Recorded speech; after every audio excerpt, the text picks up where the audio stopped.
You are running 100 miles per hour with a multi-million dollars idea in your head.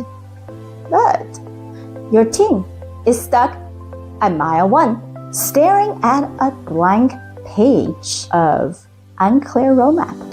If deadline keep getting pushed back, you keep getting misunderstood. Your vision keep getting misunderstood. And you start to wonder, are you the bottleneck?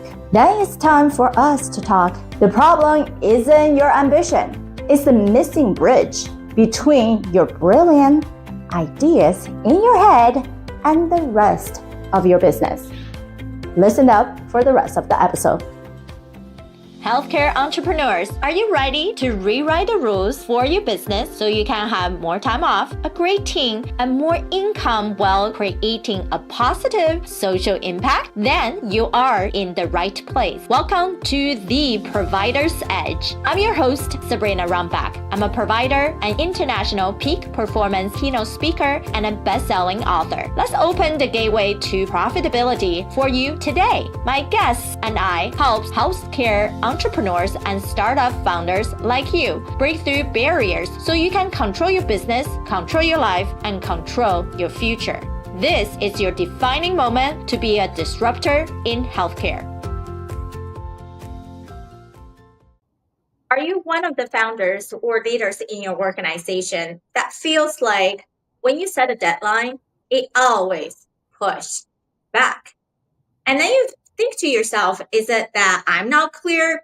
Perhaps people just not do their job right? Or why can't I have better help around me? And sometimes those are the good questions to ask. But what we tend to see is the true missing factor is that many people who are visionary have a visionary plan. What that means is overall, what they see is A to Z. And then they're talking to people who are the doers, the implementers.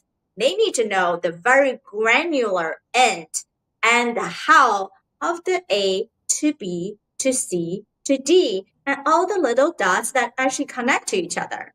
If they don't see that, they don't know how to act. Then instead of going from the visionary to the doer, we have people in the middle, the people who actually help us to plan, to strategize. And when these people hearing here, and they understand how much work is to be done down here, then they're like, I'm actually not getting enough information from you, boss. I need to give me more things. There's this specific question I have, but you also know your frustration, if you're a true planner and strategist, is that the visionaries don't really have those answers. They just have something more in their head they want to get out there. So then the constant frustration of how do you truly align what people wanted to achieve and how to get there takes so much more time. And when you see progress and things get to a point of, wait a second, actually we skipped step. If we skipped those steps, we won't actually get to where we need to go. Let's course correct. And then your visionary is going to feel the struggle of, oh my God, why do we have even to discuss this? We thought we'd done it before. So we have Shawna today here with us, who is our intuitive alignment expert in thinking about why are we keeping having these patterns? And what are the true components of people that you need to have on your team and knowing the differences, how to talk to them. So Shawna, I would love for you to dive a little bit deeper into this situation. How come we're seeing so often from founders talking to their co-founders, talking to their executive, talking to their team, and then sometimes they feel like, oh, you're out of bounds, or things just not moving, and everyone becomes super frustrated. Yeah, this is something I actually call the strategy plague, because you're having this miscommunication between how people are defining things. And so this is really a vocabulary issue and a perspective issue combined. So it's important to first classify, what level of person are you talking to? Are you talking to a high level visionary? Are you talking to that intermediary that can sit in both high level vision and execute well? Or are you talking to the executors or the doers? Because these are three different mindsets and perspectives. And that's going to help us understand which definition of strategy or plan we're operating from. And I can't even tell you how many times we've come across in the workplace where a team thinks they're operating from a business strategy. And really, what they have is a plan. They know what steps they need to take to execute an idea, but they're actually missing the vision and the mission, which would be what the big strategy would entail. What's that very long-term goal that they're working towards? They might know how to get to X point in their journey, but that's really as far as they've thought. If that's what you have, then you have the plan. You don't have the strategy. And we also call it capital S strategy from one of my mentors, or lowercase s strategy, because there's two different seats of strategy as well.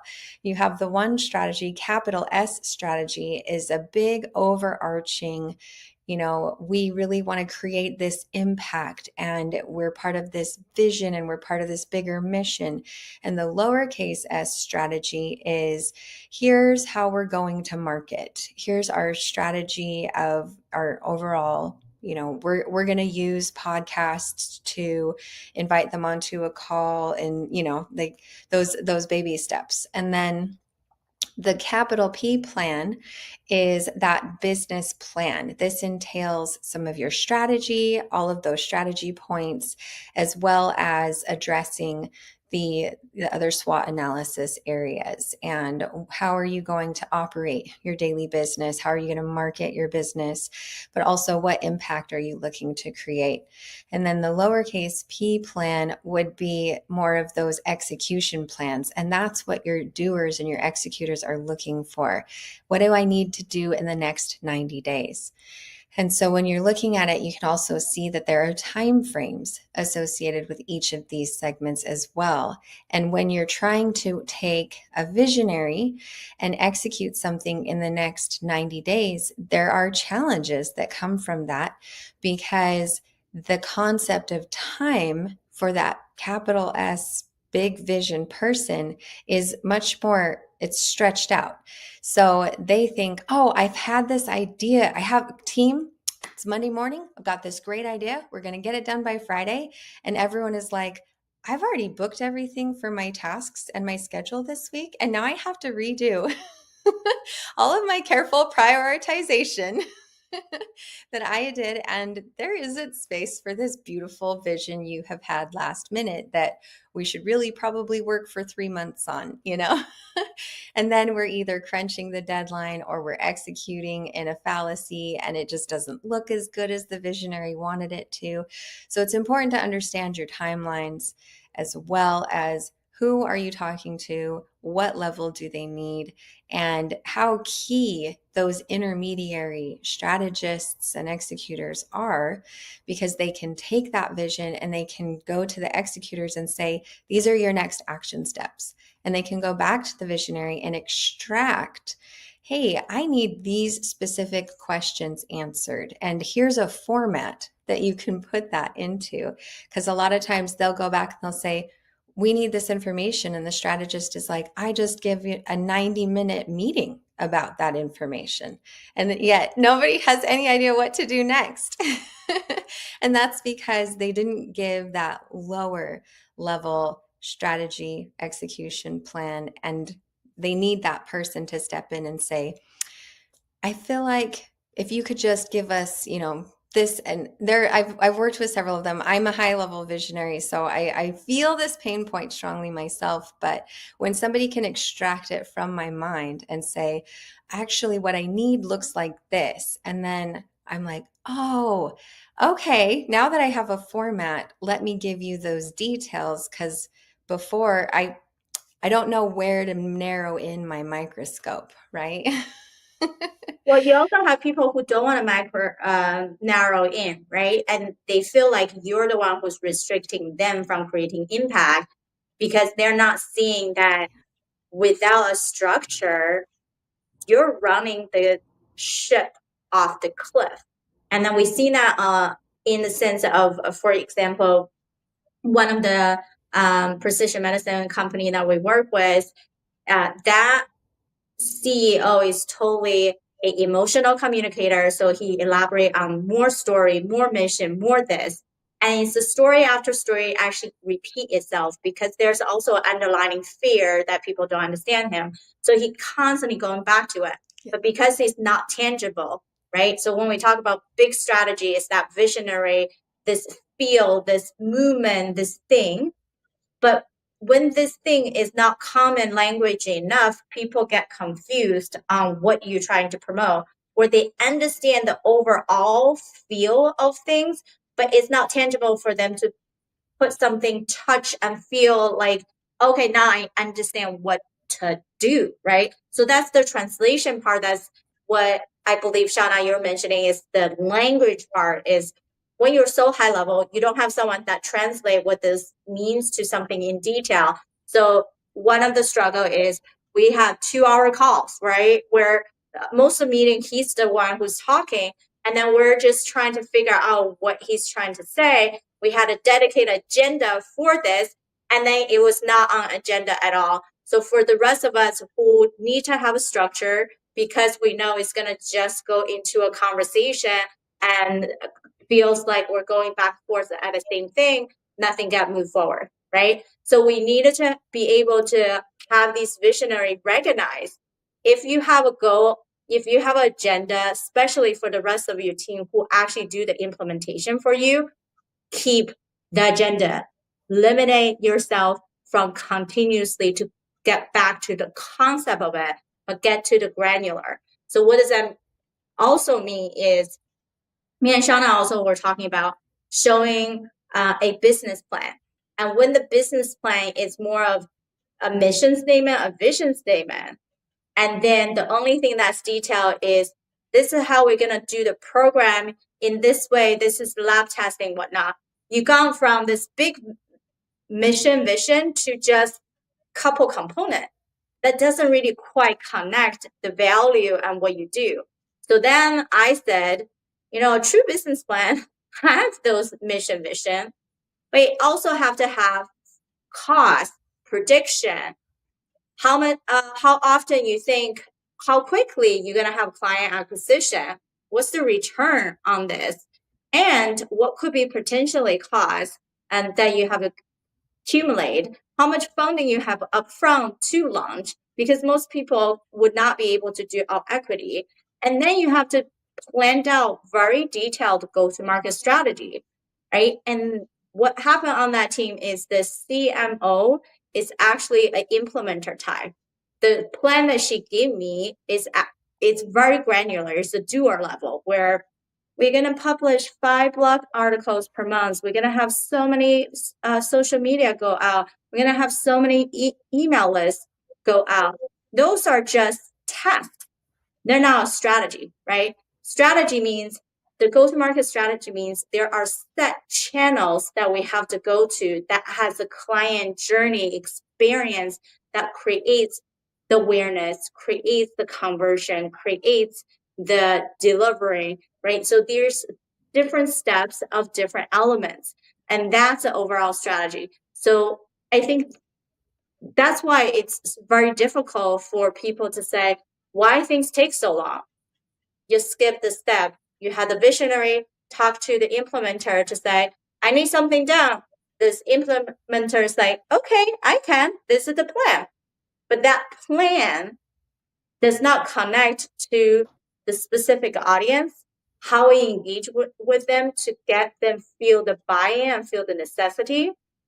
We're just doing the work, right? And sometimes if we're just doing more of these work can feel we're moving forward, we're creating momentum, but it's not going to get you the conversion that you want. And that's exactly what we see happen time and time again, where that disconnect happens and the implementers will say, oh, okay, I can go ahead and do. and you miss that message, you miss that. And so you end up with a lot happening, but you're not getting the rate of return. Your ROI is not being preserved. And so you see that scenario. And then you have the other scenario where they've delivered something the implementer doesn't know how to take action on. And now wheels are just spinning and deadlines are flying by because no one is sure how to institute the next step. And so it depends on who's on your team and what dynamic you have as to where you seem to get stuck in that cycle. But both are results of the same actual root problem. Correct. So the example also happen is that for any product service, usually you can have channel partners to add more value because you're serving similar clientele. Now, when you have just channel partner, then you have a debate to say, is that going to be part of my core foundational offer, or this will be an add-on?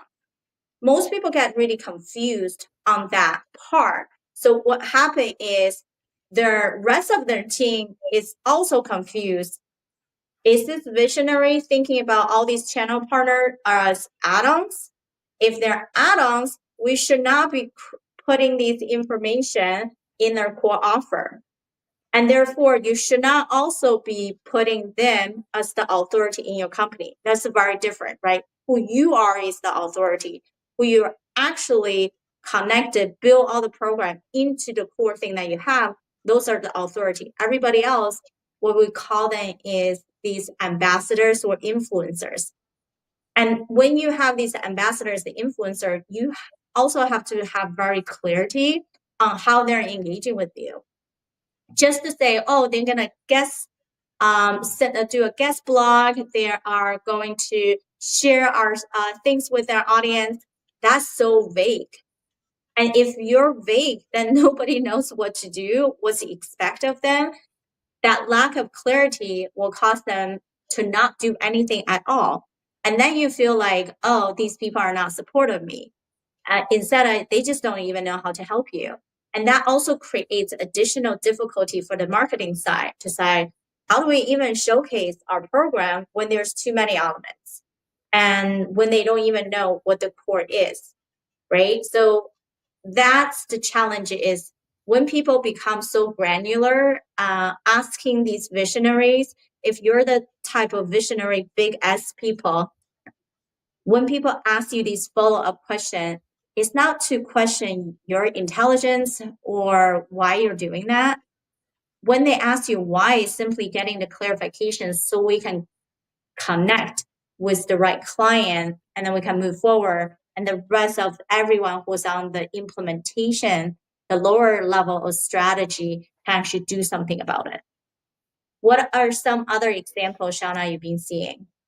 This is definitely an issue that's on the rise as more and more people are seeking collaborative business and marketing opportunities because we've seen the benefits of working together and sharing that space.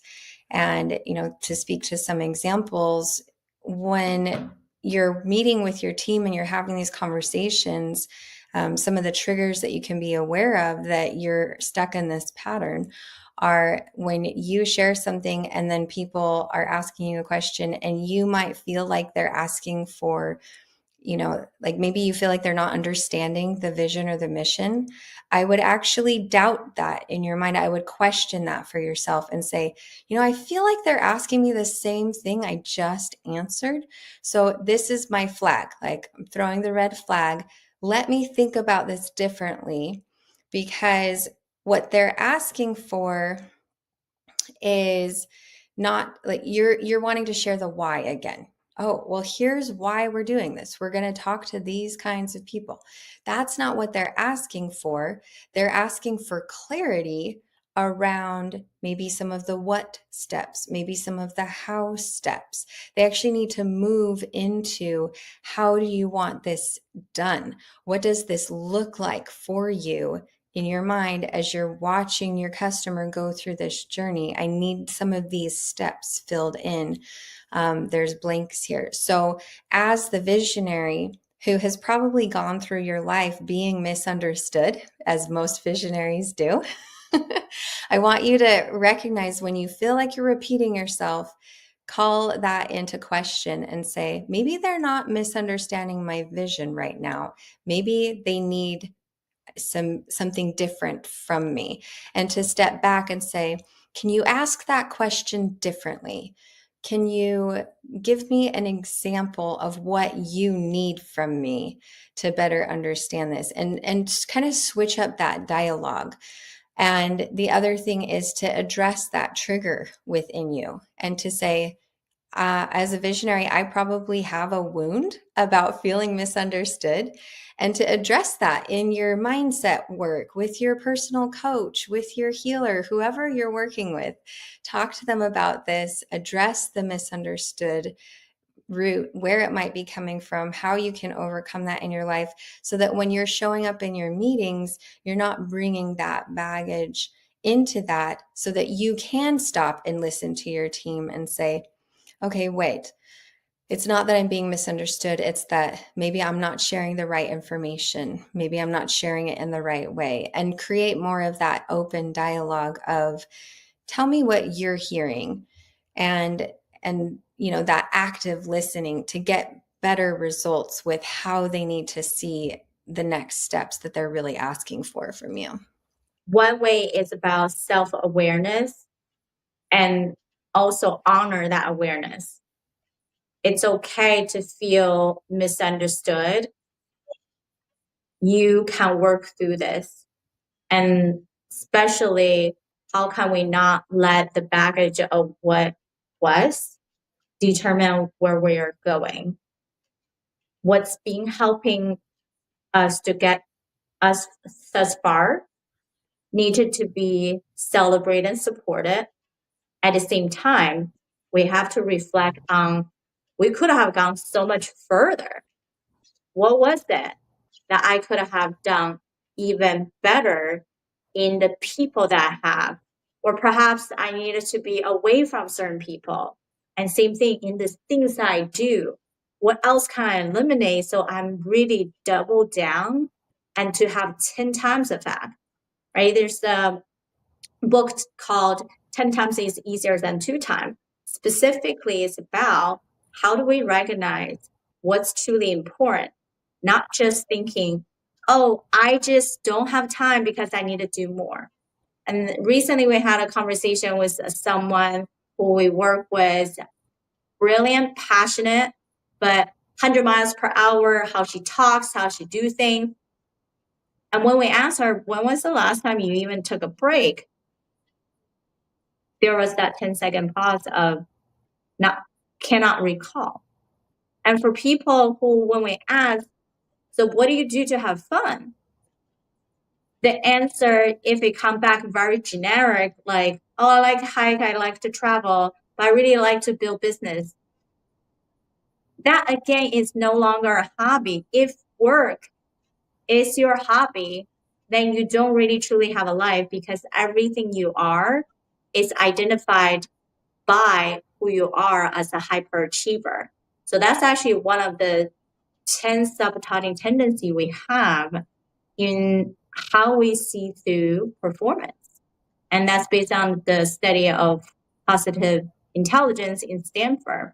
One of the 5 things we look at in creating the most effective leader, most resilient team, and then most sustainable company.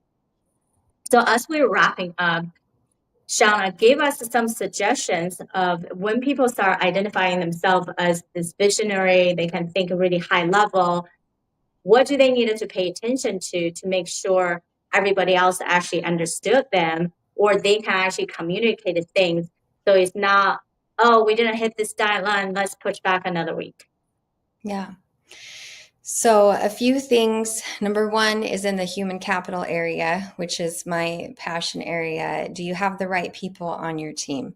A lot of times when a visionary is, especially if they're starting out or they're in early stages, it's really them And then they've hired people to do the simple tasks because they just needed those off their plate. And so you have to make sure, do you have an intermediary who can be in the high level vision with you, completely understand, and even turn around and educate that vision to other team members? Or do you just have executors? Because a lot of people will try to move forward with a team of executors and then they become a full-time manager and they're really just following up on people's tasks. So, number one, make sure you've got the right people on the team. The most important first person that the first two and most important roles to hire for are someone who can intermediate between high level vision and getting stuff done. And that's usually a high level executive assistant or an integrator. And then the second person can be a doer of something that's really big, and it would just take a lot off your plate to have somebody executing these tasks. That's fine. But you really want to have that intermediary. So first of all, have the right team. Make sure that these people can actually do the thing you really want them to do. And the second is, do not rely on in the meeting feedback. When you say, does this make sense? Do you understand? If you're saying that a lot, that's a red flag too, because there should be an active conversation happening in a meeting. It should not be a presentation of your vision every time you get in the meeting. So, and if you're like, well, they said they understood, and I'll tell you, it really does make sense for them in that moment when they're sitting in your vision for you. And then as soon as they leave the container of your meeting, they step into the world and they look at their tasks and they're like, wait, what am I supposed to do next? And this is a very real disconnect that is just as frustrating for them as it is for you. So you can have a meeting rubric where you test their comprehension at the end if you want them to fill out a quick form so you can make sure the meeting was effective. But really, it's going to be very clear for you if they have taken action within the next 48 hours on the assigned tasks, then it is clear for them. If they have not, then there is a disconnect. They didn't hear it in the way that they needed to then do it. And there might be something that's stopping that in the middle. Maybe they don't have the right tool. Maybe there isn't the right system. Maybe they didn't have clarity. There's something standing in the way. So not allowing things to go past that lag of 2 to 3 days with no action, without you having the thing that you asked for. So following up with that compassionate, I've noticed there's silence, there's crickets. To me, that says you might not have what you need. Let's talk about this or get more clarity, or tell me how you would like to see this so that we can keep moving forward. Yeah, that definitely is the component. And also you have to keep in mind, culture does play into this. Nowadays, it's all about virtual assistant, and some virtual assistant is based in the US, some are South America, Asia, and whatnot. And some of the culture is naturally just like, yes, ma'am, sure, I got this. But when they say I got this, or yes, ma'am, or a thumb up, it's not that they understood. They are simply saying, I received the information. So you have to understand how that person actually trying to communicate with you. So the feedback loop is very important. So something that I make my assistant do every morning is give me your top 3 vital priorities for the day. Then I can help them to either rearrange the priority list or say, actually, let's remove this other things to add on, right? Especially for your doer level. Now, someone who's in that integrator, the high level chief of staff, executive assistant level, they should be able to help you to think. Means when things come to you, they're the gatekeepers of the nonsenses that should already be dealt with, not taking time away from you. What we see in founders is that when they hire really bad chief of staff or executive assistant, that person is not truly understand what they meant to say in an email, and they made us something so dramatic, urgent request, when it's just simply, do you mind giving us another alternative for scheduling, right? And that puts the tone and stress on you as a CEO have to quickly fix that. And you know you have the ability to, but now it distracted you from what you meant to do. And that's why people feel like they have no time management skill. And other thing that we do when it comes to hiring is, yes, we have the job description, the typical thing, but other elements we add in there is what success look like for you for the next 90 days. How would you feel when you are winning, right? What does it feel like if you're really winning in this role? And because we already customized of how this role is supposed to be to fit the rest of the team, right? So we identify culture first and then create a role. Then last but not least, very critical to put in there is the leader's profile. So we have in there, Sabrina tend to be A, B, C, D, E, and how she received information is this, and how you will feel greatly supporting the company and your leader as Sabrina is this way. So now they become very understanding in, can they do that? Is that something they can do before they take this job? And if they understand you so well and everything is very clearly defined, then you are being supported much more easier. Then you have to train that person over and over again and spend more time and feel like you don't even have time to train that person. So think about these additional things when you start to hire that next CFO, the next COO, or someone who's truly going to help you to push forward with your business. Now, this topic is big. We can talk for a long time, and we would love to hear from you guys. What are some of the critical elements that when you have to consider when you're communicating with your team that work really well for you, as well as when you're hiring, besides the things that we've mentioned about how to have the best 90-day success, making sure they know how they're going to feel they're winning so they can keep self-motivated, and how they're going to support you. What other elements you typically add in there when you're doing a hiring to ensure this is the right people for you? Whether you're listening to this or watching this, we would love for you to comment below, subscribe to our channel, or contact us on LinkedIn. We would love to have a meaningful conversation and helping all of us to move forward in the betterment of healthcare. Thank you for listening. Remember, the positive change we're seeking starts right here with me and you. If you are a fan of the show, or if you are just having struggles or success that you're either experienced in the past or are experiencing now in the healthcare industry, these matter to all of us. I want to hear from you. Visit sabrinarumback.com/connect and send me a direct message.